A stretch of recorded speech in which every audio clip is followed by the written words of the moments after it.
السلام علیکم۔ تو یہاں پہ میں فرینچ ٹوسٹ بنا رہی ہوں اور کامل کو تو میں نے پہلے ناشتہ کروا دیا تھا اور اب میں باقی دونوں کے بنا رہی ہوں۔ یہاں کامل مجھ سے کسی چیز کی پرمیشن لے رہا ہے اور اس نے رات کو جو اپنی پینٹ اتاری تھی اس کو سیدھے کر کے طے کر رہا ہے۔ اس کی ویڈیو میں نے سپریٹ سے شیئر کی ہے اور ناشتہ کرنے کے بعد میں نے زیمل سے کہا تم اسٹور میں جوتے سیٹ کرو اور بچوں سے چھوٹے چھوٹے کام کرواتے رہنا چاہیے تاکہ تو انہیں بچپن سے ہی عادت پڑ جائے۔ یہ نہیں کہ ہمارے یہاں تو بچوں کو یہ کہہ کے ٹال دیا جاتا ہے کہ بچے بہت چھوٹے ہیں، ابھی سے عادت ہوگی تو آگے جا کے کچھ کریں گے نا۔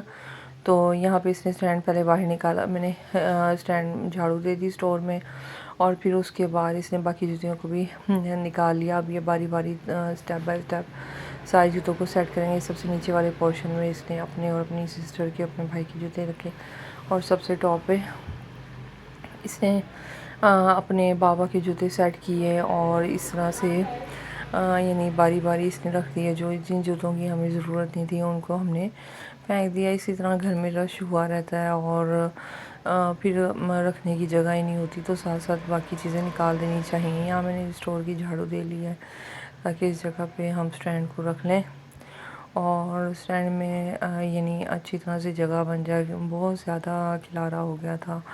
اچھا اس نے چھوٹی ہے نا، تھوڑا سا ٹائم لگتا ہے چیزوں کو سیٹ کرنے میں، لیکن پھر بھی ماشاءاللہ میری بیٹی بہت کوآپریٹ کرتی ہے میرے ساتھ اور ساتھ ساتھ جیسے میں کہتی ہوں جی ماما کرتی رہتی ہے اور جتنا ہو سکتا ہے اتنا میرا ساتھ دیتی ہے۔ یہاں پہ ہم نے اسٹینڈ کو سیٹ کر کے اس کے اوپر کپڑا رکھ دیا تھا تاکہ جوتے میلے نہ ہوں اور پھر اس کے بعد یہ اس کو کپڑا میں نے ڈھکا تھا کیونکہ وہ چھوٹی ہے ابھی، اور اس کے بعد میں نے اسے کہا کیبنٹ کے جوتے بھی سیٹ کر لو۔ تو اس طرح سے ہم نے کیبنٹ کے جوتے بھی سیٹ کر لیے اور یعنی اس طرح سے سیٹ کرنے کے بعد اتنا اسپیشیس لگ رہا تھا کیبنٹ کہ پہلے تو ذرا سا کیبنٹ کا ڈور کھولتے تھے تو ساری سی جوتیاں جو ہیں شوز باہر نکل آتے تھے۔ تو اس نے مجھے کہا ماما یہ بہت اندر سے گندا ہے، اس کو صاف کر دیں۔ تو میں نے اس میں بھی صفائی کر دی اور ویسٹ جتنی بھی جوتیاں ہمیں نہیں چاہیے تھیں وہ ہم نے پھینک دی، یعنی شاپر میں ڈال دی۔ اچھا یہاں پہ یہ دراز بہت زیادہ انہوں نے بھرا ہوا تھا بیکار چیزوں سے، تو ان کے پاپا بہت بول رہے تھے کہ میں یہ ساری چیزیں اٹھا کے پھینک دوں گا، تو پھر میں نے سارا دراز خالی کیا، ایک شاپر میں ڈال لی اور باہر جا کے جن چیزوں کی ضرورت تھی وہ رکھ لی۔ زیادہ تر اس میں حرم کی چیزیں ہوتی ہیں اور پھر اس کے بعد یہ دراز بھی بہت زیادہ صاف ہو گیا تھا اور جتنی ویسٹ چیزیں تھیں وہ ہم نے پھینک دی اور جو اس کی ضرورت کی تھی تو اس نے سیٹ کر کے اپنے پاس رکھ لی۔ اور یہاں کامل بھی ہمارے ساتھ ساتھ لگا ہوا ہے کہ مما یہ دیکھیں یہ دیکھیں۔ یہاں زیمل کے بیگ کی زپ خراب تھی تو میں نے پائلر سے زپ کو اچھے سے پریس کر کے ٹھیک کر دیا۔ تو یہاں زیمل کامل کو تھوڑی اسٹڈی کروا رہی ہے کیونکہ میں نے اس کا سمر ویکیشنز کے بعد ایڈمیشن کروا دینا اور حرم بھی یہاں پہ بیٹھی ہوئی ہے۔ اچھا یہاں میں روم میں آ گئی ہوں۔ روم میں آنے کے بعد زیمل کو میں نے کہا کہ آپ اسٹینڈ کی ساری چیزیں ڈریسنگ ٹیبل کی سیٹ کرو، تو زیمل میری بیٹی نے وہ بھی سیٹ کیا اور یہاں اپنی چھوٹی بہن کو کھلا رہی ہے۔ بعد میں نے اسے کہا اپنے جوتے واش کرے، کراکس اچھی طرح سے، کیونکہ بچے کھیلتے ہیں تو ڈرٹی ہو جاتے ہیں۔ تو پہلے اس نے اپنے اچھے سے جوتے کراکس جو ہے سرف ڈال کے اچھے سے اندر سے صاف کیا، پھر بعد میں برش سے اچھے سے باہر سے صاف کر لیے۔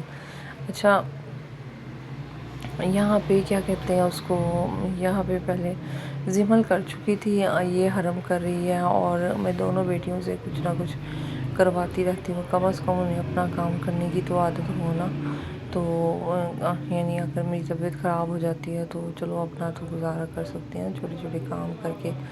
اور یہاں کامل صاحب یہ ضد کرتے ہیں کہ میں نے اپنے کپڑے خود پہننے ہیں، تو میں اسے بھی منع نہیں کرتی اور اس کو خود کام کرنے دیتی ہوں۔ اور پھر یہاں پہ شام کو افطاری کی تیاری شروع ہو گئی۔ تو چاٹ کی ریسپی میں نے آپ کے ساتھ پہلے بھی شیئر کی ہے جس طرح سے میں بناتی ہوں، اگر نہیں کی ڈیٹیل میں تو پھر میں شارٹس میں شیئر کر دوں گی۔ تو آپ کامنٹ میں ضرور بتائیے گا مجھے کہ آپ لوگ کیسے بناتے ہیں اور آپ کو میرا چاٹ بنانے کا طریقہ جو ہے وہ کیسا لگا۔ یہاں میں جلدی مطلب اس میں ہم سویٹ پوٹیٹو بھی ایڈ کرتے ہیں اور فروٹ تو آپ کو پتہ ہے اپنی مرضی کا کوئی بھی ایڈ کر سکتے ہیں، یہ تو آپشنل ہوتا ہے۔ اور میرے خیال سے ہر گھر میں چاٹ رمضان میں بنتی ہے کیونکہ الگ سے فروٹ لینا اتنا نہیں ہوتا، چاٹ میں ایزیلی کھایا بھی جاتا ہے اور مزے کی بھی لگتی ہے۔ تو یہاں پہ بھی میں نے جلدی ساری چیزوں کی تیاری کروائی، اور نا آپ کو پتہ بچے چھوٹے ہیں تو باقی گھر کے کام بھی ہوتے ہیں، تو ساتھ ساتھ جتنا ہو سکتا ہے میں صبح ہی سویٹ پوٹیٹو بنا لیتی ہوں تاکہ شام کو زیادہ برڈن میرے پر کام کا نہ پڑے۔ یہاں پہ جی یہ اپنے کچھ اپنا یہ اسٹوڈیو سا بنا کے بیٹھی ہے، اور یہاں پہ تو تینوں بہن بھائیوں کی لڑائی ہو گئی، اور چھوٹے بچپن میں تو وہ سب اسی طرح ہی کرتے ہیں۔ آپ بتائیے آپ کے بچے بھی اس طرح کرتے ہیں؟ اوکے، آج کی ویڈیو ختم ہوئی، بائے۔